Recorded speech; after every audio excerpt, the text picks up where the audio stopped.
Hello students, I hope you're all feeling good and safe in your homes. Now this next video we are starting with for class B.A-2 and the prescribed poetry book which they have in their syllabus for 4th semester. I shall be dealing in this video with the first prescribed poem, that is The Sun Rising by Donne. Now before I begin, I would like to tell you that Donne, one needs to know a few things before you pick up the poem. That is that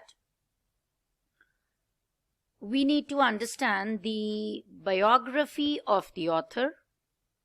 We need to know the age in which he had written those poems and what kind of writing style does he possess. So in my initial few slides, I shall be discussing all these three patterns and areas, and then finally I'll be shifting on to the stanzas. So let's go with our first poem, that is Donne's The Sun Rising. Now about Donne. He was born in London on 22nd January 1572. He was a poet, as we all know, that's why we are reading his poem. Satirist, laga ke kataksh bhi likhta tha, lawyer by profession, and even a priest. He's written love poems, sonnets on religion, sexuality, death. So in fact, he has touched a good number of areas, to be precise.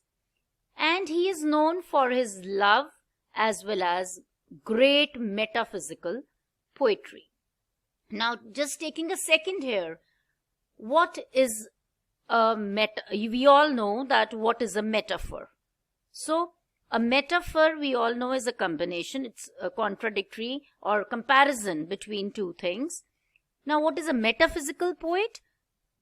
A metaphysical poet is a poet who uses metaphysical conceits in his poetry. Now, what is a conceit? Conceit is an extended metaphor. Any comparison which is taken beyond a point or beyond much level is a metaphysical conceit. So, we shall begin with the themes which are involved in the poem. The poem deals with the theme of love, of a lover for his beloved, and the poem is an address to a lover and also to the rising sun. He's actually rebuking the sun in this poem, that why are you shining so brightly and entering my bedroom? I do not, along with my beloved, want to get up. Now again the next theme could be that the lover is portraying his beloved far superior to the rising sun. He believes that she is more special, more important than the natural thing, the natural object, sun.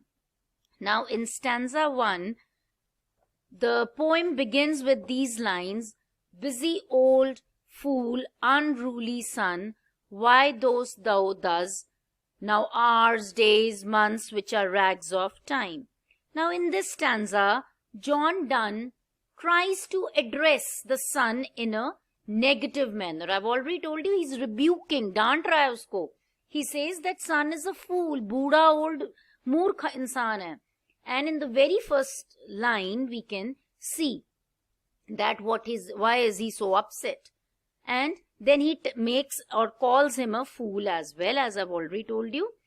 And then after that he addresses the sun and wants him to give him some time to get up. He doesn't want that it should be summer and the sun should be up so high, so early, and wake him as well as beloved get up out of their bedrooms, because they do not want to. They want to have enjoy in their bedroom, love each other and stay with each other, because the rising sun means they need to leave the bedroom and go and work, and the sun is trying to peek into their bedroom and signal and tell them to wake up. It's necessary for them to wake up, as it does with even the young students, the young schoolboys. He tells them to get up, brush your teeth and, go to the schools, hurry up.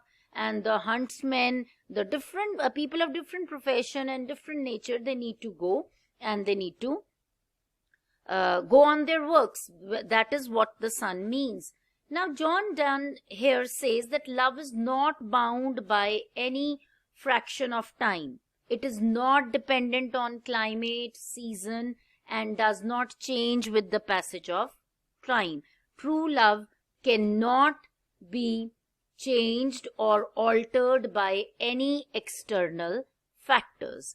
All these external factors have no influence on the true love. Love is not subjected to time. You do not love only in the night. You do not love only in the morning. It does happen. It is immaterial of the time. Now in stanza 2, I've given you the lines. Thy beam so reverend and strong, why shouldst thou thin? And thou shalt here, all here in one bed lay. Now in this second paragraph or stanza, the poet tries to make fun of the sun by telling him that your sun rays are nothing compared to their bond of love between him and his beloved. He says that he can eclipse the sun rays with a wink. Wink means aankheं chapakna. Aankheं band kar lenge eyelids pe, to it'll be gone. So what he basically means to say is that he can cut sun's view by closing his eyes. However, the lover doesn't want to close his eyes. Why? Because by doing so, he will even lose sight of his beloved. So he says the eyes of lovers are so vibrant, so shiny, so bright that they are much brighter than the rays of sun. And he does not wish to look towards the sun. He only wants to look in the eyes of his beloved. So he's challenging sun. He's asking that even you look at my beloved's eyes, into her eyes, and your eyes will be dazzled. You will see what is the difference. Now, these lines here, they signify that the beloved's the eyes are more impressive than the sunlight. And the valuable spices, जो महंगी condiments हैं, जो मिर्च मसाले हैं, and the rich gold of Africa is nothing in compared to their relationship. And it cannot come in between their relationship. And his love for his beloved is supreme, is of utmost importance.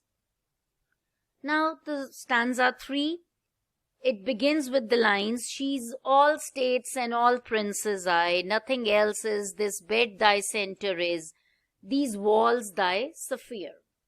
The lover praises her beloved at the starting. He's always been doing it, but here in the very first line, he's been praising very, I should say, deeply.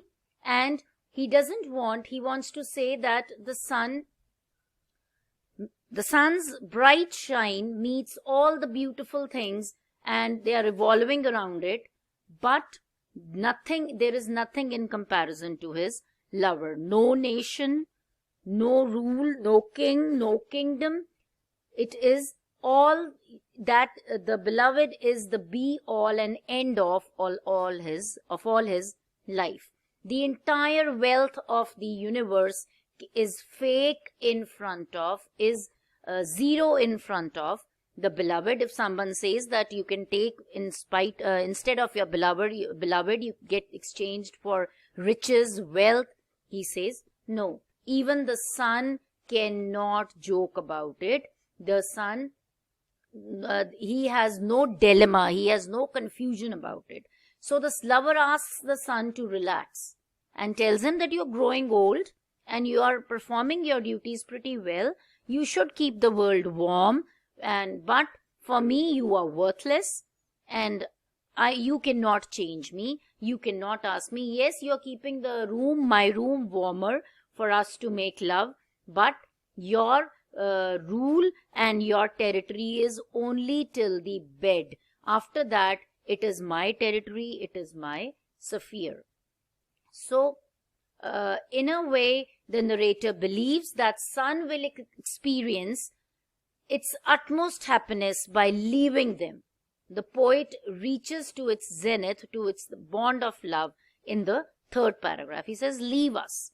So in this line, he tells him that we are together for always, no time, no place, no kind of any, what do we say, lalach ya kisi bhi tarah ka kuch bhi cannot give us. So in the final line of the poem, John Donne gives ultimate universal attention to the lovers. He says that lovers in the universe should be left alone to fend for themselves. They should be not disturbed by anyone. Now, I would like to tell you that a few important poetic devices are used in the poem. First is personification, which we've already done. So the author takes an object and addresses it as human, like the sun. Next, which he uses is hyperbole, exaggeration. The speaker claims that his love affair is so complicated that kings and rulers attempt to copy it. Apostrophe, so he uses it, which you can read it. And imagery, so he compares the sun to various things. And finally is obeyed, that the speaker complains about the arrival of the new day because he has to leave his lover. So for all kinds of clarifications and comments, please leave a message in the comment section. I'll get back to you with the next poem, and please like and subscribe the video. Thank you.